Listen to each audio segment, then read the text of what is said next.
నమశివాభ్యాం నవయవ్వనాభ్యాం నమో నమః శంకరపార్వతిభ్యాం.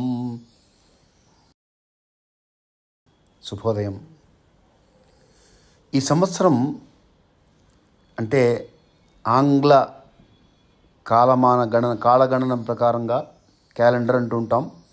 దాని ప్రకారంగా 2023 సంవత్సరం మనకి జనవరి నెలలో 15వ తేదీ మకర సంక్రమణంతో ఉత్తరాయణ పుణ్యకాలం ప్రారంభమవుతోంది.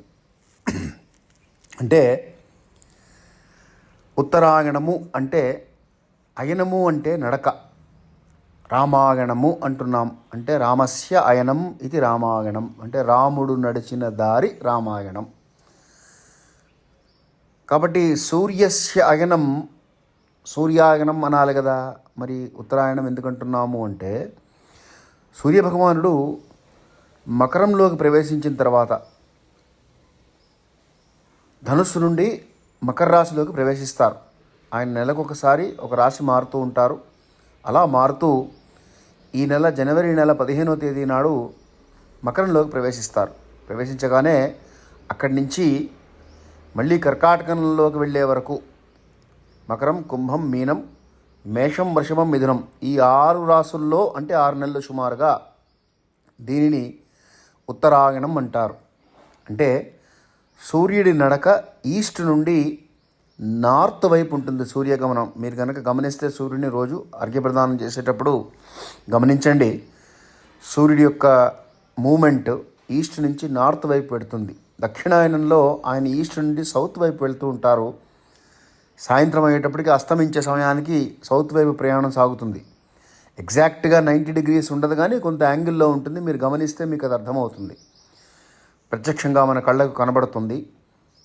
కాబట్టి ఈ ఉత్తరాయణము సూర్యుడు మనకి తూర్పు నుండి ఉత్తరం వైపు ప్రయాణం చేస్తున్నాడు కనుక సూర్యభగవానుడు మనం ఉత్తరాయణం అని పిలుస్తూ ఉంటాం. అయితే ఈ కాలం అత్యంత విశేష పుణ్యఫల కాలం, చాలా పుణ్యప్రదమైనటువంటి విశేషంగా చెప్పబడినటువంటి కాలము. ఎందువల్ల అంటే ఉత్తరాయణం అంతా దేవతలకు ఒక పగలు, దక్షిణాయనం అంతా రాత్రి అంటారు. అందుకనే శయన ఏకాదశి, ఉత్థాన ఏకాదశి అని మనకి ఏకాదశులు ఉన్నాయి. వైకుంఠ ఏకాదశి ద్వారదర్శనం చేసుకొని వచ్చిన తర్వాత ఇక విష్ణు భగవానుడు లోకాలన్నింటినీ స్థితికారకత్వం కొరకు బయలుదేరుతాడు అని మనకు చెప్తారు పురాణాల్లో. అలాగే దేవతలందరికీ ఇది పగటి కాలం కాబట్టి వారంతా యాక్టివ్గా ఓయ్ అంటే ఓహోయ్ అంటూ పలుకుతారట.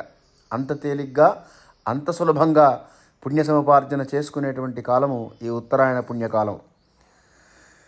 కనుక ఆ రోజు ప్రాతకాలమే, నిజానికి బ్రాహ్మీ ముహూర్తంలో అంటే ప్రాతకాలానికి 1 గంట ముందు, సూర్యోదయాత్ పూర్వమే 1 గంట ముందు నిద్రలేచి స్నానాదులు పూర్తి చేసి జప, హోమ, తర్పణ, అభిషేక విధులు ఏది చేసినా, అలాగే దాన ధర్మాలు ఏది చేసినా విశేషమైనటువంటి పుణ్యఫలము అని చెప్తున్నది శాస్త్రం. మరీ ముఖ్యంగా నదీ తీరాల్లో నివాసం ఉండేటువంటి వారికి ఇది అద్భుతమైనటువంటి అవకాశం. ఆ రోజు సూర్యోదయాత్ పూర్వమే నదిలో స్నానం చేసి దేవర్షి పితృతర్పణాలు కూడా అక్కడే పూర్తి చేసుకునేటట్లుగా స్నానం చేసి సంధ్యావందనము, అర్ఘ్యప్రదానము చేసి దేవతర్పణాలు, ఋషితర్పణాలు ఇత్యాదులన్నీ కూడా పూర్తి చేసుకుని వస్తే విశేషమైనటువంటి పుణ్యఫలం. ఈ పుణ్యఫలము మనకి కనపడదు. అది బ్యాంకులో జమ చేసినటువంటి లాకర్లో ఉన్నటువంటి మన సొమ్ము లాంటిదే. ఎప్పుడు అవసరం వస్తే అప్పుడు ఉపయోగపడుతుంది. మనం తీసి బ్యాంకులో అయితే మనం తీసుకొని వాడుకోవాలి. పుణ్యఫలానికి అలా కూడా చెప్పలే మహర్షులు. పుణ్యం దానంతరది వచ్చి మీకు అడ్డుపడుతుంది, దానంతరది వచ్చి మీకు ఉపయోగపడుతుంది, దానంతరది వచ్చి మీకు సహకరిస్తుంది, మీ కష్టాలను గట్టెక్కించే ప్రయత్నం చేస్తుంది. కాబట్టి ఈ యొక్క జనవరి 15, 2023 సంవత్సరం విశేషమైనటువంటి పుణ్యకాలం కనుక ఆ రోజున అందరూ కూడా ఉదయమే లేచి స్నానం చేసి సంధ్యావందనం చేసుకొని గాయత్రి జపం చేస్తే విశేషమైనటువంటి ఫలితము. అలాగే అన్యమైనటువంటి ఏ మంత్రదీక్ష ఉన్నా ఆ మంత్రదీక్ష, అలాగే యథాశక్తిగా దాన ధర్మాలు చేసుకుంటే విశేష పుణ్యఫలాన్ని సముపార్జించడానికి మహత్తర అవకాశం కనుక దీన్ని అందరూ సద్వినియోగపరచుకోవాలని గాయత్రి స్మరణపూర్వకంగా మీ అందరికీ సవినయంగా మనవి చేస్తూ ధర్మస్య విజయోస్తు. ఇలాంటి మరిన్ని వీడియోల కోసం మన ఛానల్ని సబ్స్క్రైబ్ చేయండి. పక్కనే ఉన్న బెల్ ఐకాన్ని క్లిక్ చేయండి. ఈ వీడియో కనుక మీకు నచ్చినట్లయితే లైక్ చేయండి, కమెంట్ చేయండి, షేర్ చేయండి. ధన్యవాదములు.